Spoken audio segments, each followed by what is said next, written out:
Agur benetakoa baldin bazara, orain mugikorrari begiratu eta agur patata eta kaixo pepino esan beharko zenuke. Estrenatu mugikorra prezio ezin hobean Euskaltelen bezero izate hutsagatik. Honor 5G hau adibidez hilean euro bakar bat ordainduta 2 urtez. Eta gero estrenatu berriz pepino bat.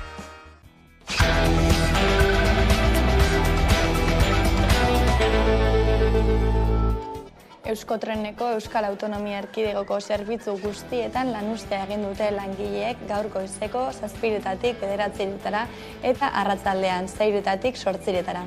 Goizeko lanuztearekin pozik geratu dira, ELA sindikatuaren arabera jarraipena 80%koa izan da. Langileek zuzendaritzari eskatzen diote behar diren kontratazioak egin ditzatela zerbitzuan kalitateari eusteko eta tentsio, arrisku eta gehiegizko lankarga egoerak saihesteko.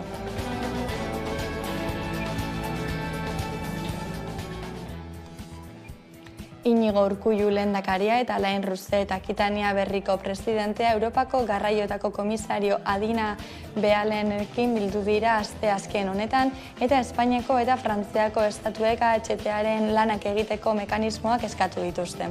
Gipuzkoa eta Lapurdi lotuko dituen abiadura handiko trenbide linea 2030erako prest izatea eskatu diote. Bi erakundeek segitzen dute Euskal Herrikoa eta Bordel Akize loturaren aldeko presioa areagotzen. Eginkizun ekologikoa eta izan dute hizpide, autoz eta hegazkinez egiten diren mugimenduak trenbidez pasatuz CO2 isuritea murriztuko dutela argudiatuz, baina ez dute kontuan izan eraikitzearen bestelako kalterik. Hasi dute iraultza txikien akanpada eta igandera bitartean egingo dute Izarran. Aniztasunaren aliantzak sortu eta beste gai asko jorratzeko asmotan. Herri mugimenduan biltzen du xede nagusia eta edizio berri honetan 230 pertsonak eman dute izena, hala ere gehiago espero dira. 2018an ospatu zen lehenengoa Zubietan eta geroz eta jende gehiago batu da urtetik urtera. Aurrekoen antzera, hitzaldiak, tailerrak, aurrentzako jarduerak, kultura, jolasak eta abar izango dira. Eta gaurko izan agerraldia egin du EH Bilduk Bilbon, Peio Zabarte Kongresurako Bizkaiko hautagaia eta Mertxe Itzburua Kongresurako Gipuzkoako zerrendaburuak. Gaztei zuzendutako ekitaldia izan da eta argi utzi dute igandeko aukerak zeintzuk diren ezkerra edo eskuin muturra. Igande honetan, bi aukera eta bi jarrera posible hartu ditzakegu. Aukerak argi daude, eskerra edo eskuin muturra, atzera egin edo aurrera jo. Gaur bukatzen da posta bidez botoa emateko epea eta igandeko 5etan posta bidezko botoak inoiz baino gehiago izan dira Hego Euskal Herrian, 260.000 boto inguru. Korreozek argi utzi du eskaera denak kudeatuko dituela. 1584 langile kontratatu dira hauteskunde prozesuan laguntzeko, bulegoetako ordutegiak ere luzatu dira eta gaur 10 arte izango dute herritarrek Korreozen bozka emateko aukera. Hala eta guztiz, gaur batzorde zentrala eguerdian bilduko da eta izango duten bileran PPek eta Voxek bihar arte epea luzatzeko eskaera egingo dute. Gaur hasiko da Gorterraza eta Hau Arabako 51 herritara iritsiko da. Jaialdiak 35 film labur aukeratu ditu eta horietatik 8 arabarrak dira. Guztira 52 prospekzio antolatuko dira eta hontaz gozatzeko aukera guztion eskura izango da, sarrera libreak eta doakoak izango baitira.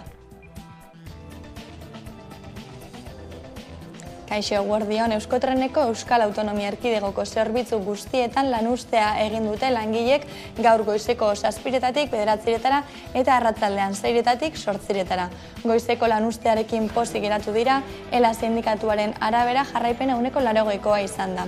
Langileek zuzendaritzari eskatzen diote behar diren kontratazioak egin ditzatela zerbitzuan kalitateari eusteko eta tentsio, arrisku eta gehiegizko lankarga egoerak saihesteko.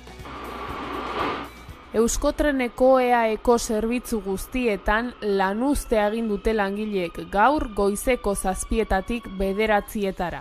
Jarraipena zabala izan da. Langileen 80% bat egin baitu deialdiarekin ELA sindikatuaren arabera.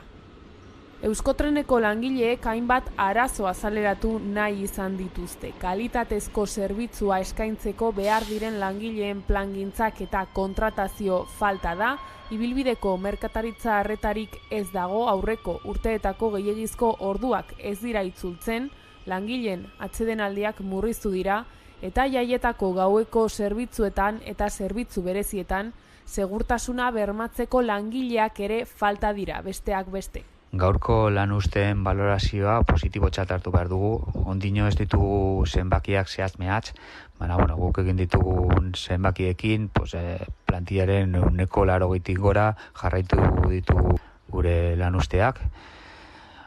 Arrazoiak Euskotrenen pertsonal falta da, langile falta ditugu eta ez dituzte kontratazioak, behar diren kontratazioak egin. Horrek plantillaren lan baldintzak kaltetu du eta zerbitzuaren kalitatea ere kaltetzen ari da. Euskotreneko langileek zuzendaritzari eskatzen diote behar diren kontratazioak egin ditzala zerbitzuan kalitateari eusteko eta tentsio arrisku eta gehiegizko lankarga egoerak saihesteko. Gauzak horrela, Euskotren sozietate publikoak deitoratu egin du, sindikatuek lanuztei eustea, naiz eta negoziazioak irekita egon. Arratsaldeko txandan ere 2 orduko lanuzteak deitu dira, arratsaldeko 6-etatik 8-etara. Iñigo Urkullu lehendakaria eta Alain Rousset Akitania berriko presidentea Europako garraioetako komisario Adina Bealenekin bildu dira asteazken honetan eta Espainiako eta Frantziako estatuek AHTaren lanak egiteko mekanismoak eskatu dituzte. Gipuzkoa eta Lapurdi lotuko dituen abiadura handiko trenbide linea 2030erako prest izateko eta horixe bete dadin mekanismoak ezartzeko eskatu diote Iñigo Urkullu Eusko Jaurlaritzako lehendakariak eta Alain Rousset Akitania berriko presidenteak Adina Balean Europako garraioen komisarioari. Asteazkenarekin egin dute bilkura bideokonferentzia bitartez. Gure ustez, ezinbestekoa da Europako batzordeak mekanismo guztiak aktibatzea, estatu kide Atlantikoi beren bete beharrak behar bezala eta epean bete ditzatela eskatzeko. Ildo horretan jakin nahi dugu batzordea zer neurri hartzeko prest egongo litzatekeen araudi hori betearazteko. Lakuak ohar baten bidez jakitera eman duenez, Urkulluk eta Roussetek kezka handia agertu dute korridore Atlantikoaren mugaz gaindiko interkonexioak Espainiako eta Frantziako estatuen artean duen egoeraren inguruan eta ohartarazi dute korridore Atlantikoa 2030ean osatzeko Europa mailan hartutako konpromisoak ez betetzeko arriskua dagoela. Izan ere oso kezkatuta gaude. Aukerak daude Gasteiz-Dax Bordele trenbidea 2030erako eginda ez egotea. Bi erakundeek segitzen dute Euskal Irrekoa eta Bordeleak ize loturaren aldeko presioa areagotzen. HKBA erakutsi diote Europako komisarioari eta azpimarratu dute Europako batasunak egin beharrak bete behar dituela 2030ean Bordele Hendaia Gasteiz interkonexioa egoera onean izan dadin. Y es, desgraciadamente, a día de hoy, un eslabón faltante. Horren arira adierazi dute abiadura handiko linea muga. Eta Nafarroan ekin diote dagoeneko Ebro ibaia eta 700 metro izanen ditu. Justoki Nafarroako abiadura handiko Castejon-Iruñerria korridorearen pusketa bat izanen da. Eta 58 kakotx 8 milioi euroko kostea izanen du. Ebroko Ur Konfederakundeak ezarri ditu zubibidearen baldintzak Erriberako landareekin kalte gutien egin asmoz. 12 zutabek osatuko dute zubia eta 50 eta 85 metro tarteko luzeera izanen dute. Zuinketak ta formalizatu ondoren lehendabiziko jarduketak hasiko dira. Ingurumen izaerako prebentzio eta zuzenketa jarduerak izanen dira. Hala nola, aldi baterako babes zuinketa eta prospekzio arkeologikoa prestatuz, eta Ebro ibaiaren sakonerako datuak hartuz. Castejon-Iruñerriaren pusketa bortz azpik pusketatan banatzen da. Castejon Alesbes, Alesbes Erriberri eta Azkoien, Erriberri Tafaia Arrizabalaga eta Arrizabalaga Eskiroz.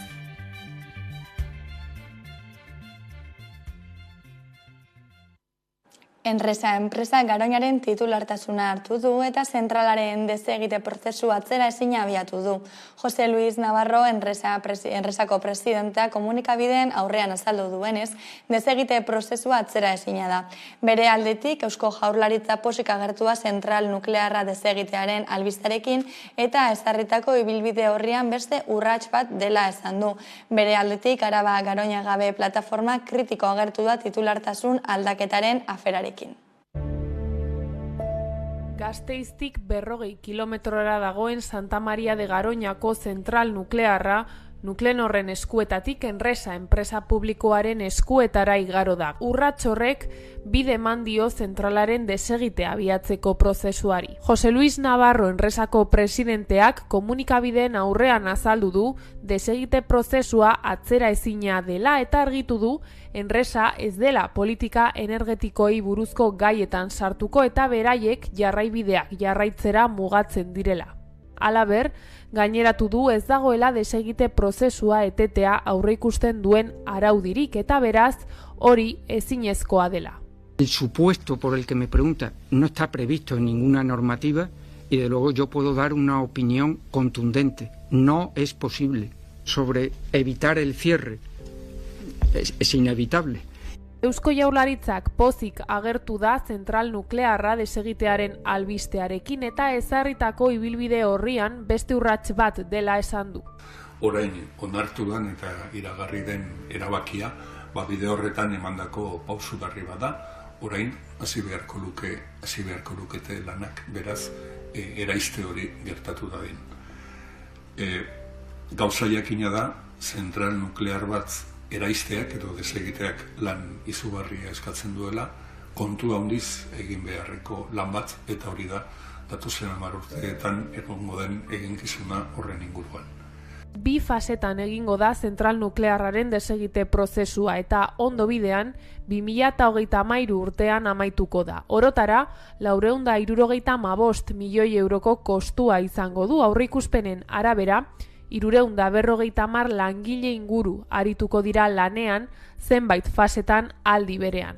Navarrok esplikatu du gutxienez 150 milioi euro gehiago beharko dituztela zentral nuklearreko urtegitik erregai erradiaktiboa ateratzeko lanetan. Material hori jada eraikita dagoen arren behin-behineko biltegi batean sartuko dute 49 eduki ontzitan eta desegite lanen amaieran bestelako hondakin bereziak ere utziko dituzte hor. Biltegia behin-behinekoa den arren ez dute zehaztu zenbat denbora izango dituzten hor hondakin erradiaktiboak eta aurreikuspenen arabera goizenez 2033an prest izango dute biltegi geologiko sakon bat. Bere aldetik Araba Garoña gabe plataforma pozik agertu da zentralaren desegitearekin, baina hondakin nuklearrekin ere kezkatuta agertu da eta titulartasunaren aldaketaren arira kritiko mintzatu da Alberto Frias. Garoña erestea herri mugimenduaren garaipena da, ziklo bat izten duena. Berandu eta arriskuekin, baina heldu da eta berri on bada. Hemendik aurrera, desegiteko lanetan kutsadura radiologikoaren arriskuzua da.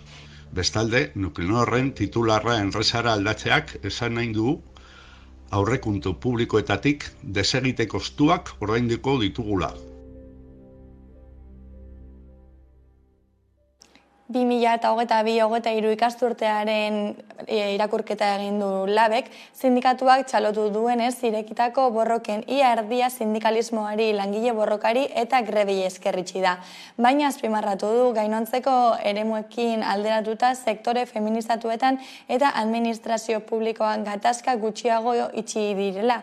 Hala, datorren ikasturtean borroka fasea gehiago indartuko dela iragarri du sindikatu abertzaleak. 2022-2023 ikasturtea amaitu berri da eta Labek kurtsoren irakurketa egin du. Ikasturte gogorra izan dela nabarmendu du sindikatuak, izan ere botere eta aberastasuna gero eta esku gutxiagotan banatzen da, prekarizazio modu berriak sortzen ari dira, eta genero arrakala estrukturalki mantentzen da. Baina egoerari aurre egiteko langileria prest egonda lan eta bizi baldintza duinen alde aktibatzeko. Hala, sindikatuak txalotu duenez, irekitako borroken iardia sindikalismoari, langile borrokari eta grebei esker itzi da. Borroka molde desberdinak grebekin uztartu ditugunean. Izan ere, greben presentziak akordioetara iristeko edo garaipenak lortzeko beste aukera bat eman digu. Langileek grebaren aldeko apustu egin dutenen eta egin ez dutenen artean, 10 puntuko aldea dago itxietako gatazkei dagokienez. Baina azpimarratu du gainontzeko eremuekin alderatuta, sektore feminizatuetan eta administrazio publikoan gatazka gutxiago itzi direla. Izan ere, sektore feminizatuetan itxitako gatazken portzentaia eren bat gutxiago da, eta zaintza eremuen kasuan gatazken laurden bat. Sektore feminizatuetan greba gainerako eremuetan baina proportzia handiagoan burutu arren, sektore feminizatuetan 29,45 da itxitako portzentaia hori, batez besteko 45 denean, eta zaintza eremuetan 25%ra jaisten da. Horrez gain, administrazio publikoa inposatzailea dela salatu du, eta halaber, salbuespen bakar bat kenduta, negoziazio kolektiboa ustu dela ohartarazi du. Administrazio publiko zuzenari dagokionez, ikusten duguna da, inposatzen direla da, negoziazio espazioak ez direla existitzen.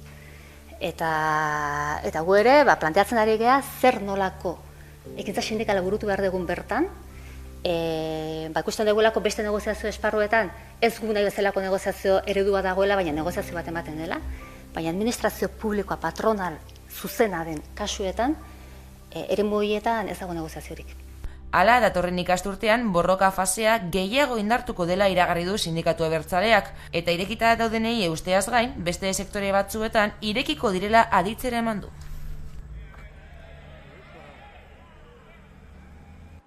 Posta bidezko botoa emateko azken eguna da gaurkoa eta hautesleak dokumentazioa jaso eta une berean eman dezakete bozka. Gainera eskaria eginda Korreosek bermatu egingo du nahi duen herritar bakar bat ere ez dela posta bozkatu gabe geratuko. Izan ere bulegoren batean jendea zain badago izteko ordua iristen denean, azken botoa eman arte emango zaie zerbitzua. Posta bidezko botoa emateko azken eguna da gaurkoa eta hautesleak dokumentazioa jaso eta une berean eman dezakete bozka. Gainera, eskaria eginda Korreosek bermatu egingo du nahi duen herritar bakar bat ere ez dela postaz bozkatu gabe geratuko. Izan ere, bulegoren batean jendea zain badago isteko ordua iristen denean azken botoa eman arte emango zaie zerbitzua. Uztailaren 23an burutuko diren hauteskunde hauei begira entzutetsua ari da izaten posta bidezko botoa beste aldietan baino gehiago. Batetik hauteskundeak egiteko egunagatik udako sasoia eta oporrak medio. Hain zuzen ere, izugarri handitu da posta bidezko botoa hautatu dutenen kopurua eta horrek ilarak ekarri ditu Korreosen bulegoetan azken asteotan. Bestetik, Peperen estrategia deigarri batekin ere badu zerikusirik. Sistemaren garbitasuna zalantzan jarri baitu alderdiak mundu zabalean eskuin muturreko beste lider batzuek egin izan duten bezala, kasurako Donald Trumpek Ameriketako estatu batuetan. Alberto Núñez Feijóo PPko hautagaiak aditzera eman du, Espainiako gobernuak ezkutuko agindu bat eman ote duen posta bidezko botoa oztopatzeko, boto horietako gehienak Peperen aldekoak direla iradokiz eta susmoa zabalduz. Testuinguru horretan iritsi dira Korreosen datu zehatzak emaitzen zilegitasuna higatzeko estrategiatik harago, 272.132 eskaera egin dituzte Hego Euskal Herrian eta horiek guztiak kudeatu ditu Korreosek. Uztailaren 23ko bozetan Euskal Herritarrek Espainiako Kongresurako 23 diputatu eta senaturako 16 senatari aukeratuko dituzte Araban, Bizkaian, Gipuzkoan eta Nafarroan. Posta bidezko botoen kopurua inoizko handiena izango da modu honetan. Eusko Legebiltzarrerako 2020ko uztailaren 12ko deialdia da, datu horietara gehien gerturatzen dena, pandemiaren gordinean, baina alde nabarmenarekin boz horietan, Araba, Bizkaia eta Gipuzkoako erroldan zeuden 7,3% bozkatu zuen formula horren bidez, 125.255 boto emaiek eta ordu arteko marka ezarri. Espainiako gorteetarako hauteskunde kanpainako azken eztabaida izan zuten atzo Alderdi Espainiarrek. Pedro Sánchez, Yolanda Díazek eta Santiago Abascalek hartu zuten parte. Alberto Núñez Feijóo ezen bertaratu. Dena den, Sánchezek eta Díazek bilatu zuten Feijóoren falta nabarmentzeko modua, diskurtzoak harengan zentratu gabe. Díazek irmo hitz egin zuen eskuin muturraren aurka. Abascalek gehien nabarmendu zuen mezuetako bat izan zen gobernuak herritarrak pobretu dituela, eta Sánchezek eta Díazek ukatu egin zuten Voxek herritar xumeen interesak defendatzen dituenik.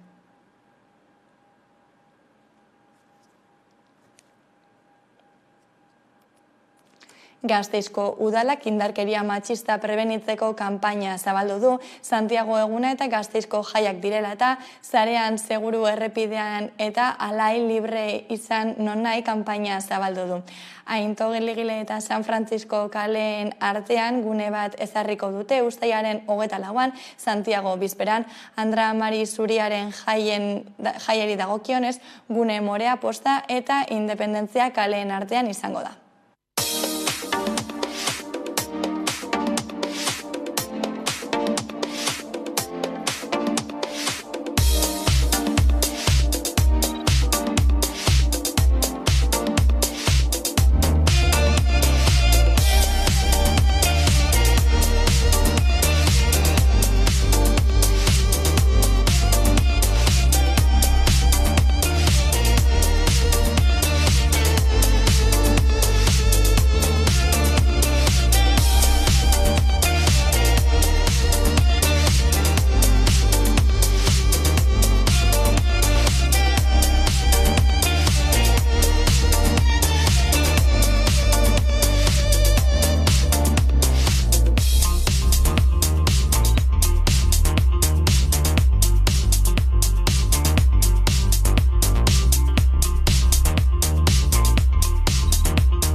Eta Gasteizko jaiekin jarraituz, Gorka Urtiz de Urbina 21 urtez izan da Zeledon, baina aurten bere azken jeitsiera izango da eta normaltasunez hartu du. Gizarteak aurrera egin duela azpimarratzen du eta horrekin batera ohiturek. Horregatik Zeledonen lekuko neska zein mutil batek hartzea ondo ikusten du. 11 telebistako Gasteizko lankideak izan dira Zeledonekin bere azken jeitsieran egin baino lehen. Zeledon Arabako baserritarren simboloa da. Txapela buruan ohiko blusa eta aterkia dira bere ezaugarri nagusiak. Urtero abuztuaren 4an San Miguel Elizako dorretik panpina bat jaisten da. Ondoren Zeledonek plaza zeharkatzen du eta Gasteizko jaiei hasiera ematen die. Lehenengo jaitziera 1957an izan zen, eta tradizioaren arabera Zeledon saldu ondon jaio zen. Lehenengo jaitzieratik 4 pertsonek bizia eman diote Zeledoni, Jose Luis Izazik, Enrique Oribek, Iñaki Landak eta Gorka Urtiz de Urbinak. Gorka Urtiz de Urbina 21 urtez izan da eta aurten bere azken jaitziera izango da. Bueno, bai, 2001an izan zen. Bueno, Iñaki Landa ez, Iñaki Pérez San Vicente zegoen neska eta blusen elkartean, eta deitu zidan, nirekin hitz egin nahi zuela, eta, bueno, esan zidan, pentsatu dugu zuk izatea aurrengo Zeledoia. Momentu horretan, ni bakarri jarri nituen bi gauza egin nahi nuela jakiteko, ez?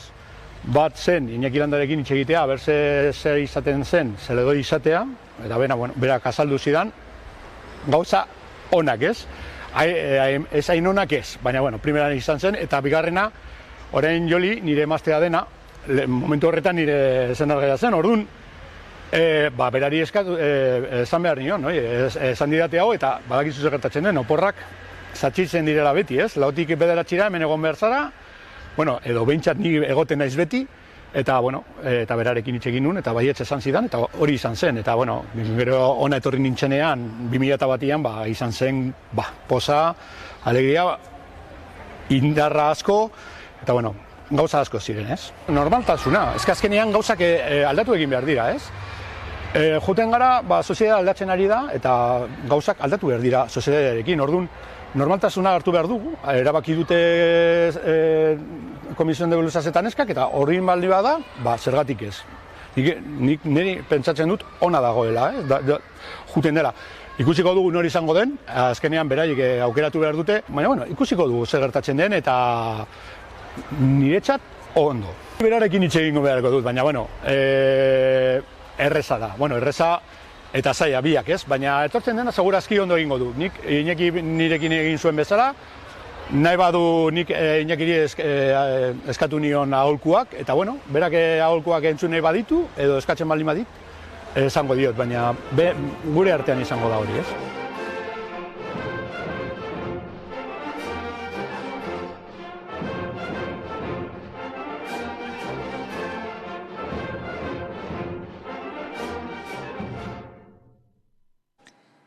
Iritsi gara albistegiaren bukaerara, hauek izan dira gaurkoan jasotakoak, besterik ez gure aldetik, hauek eta gehiago 11.eus atarian. Bihar arte.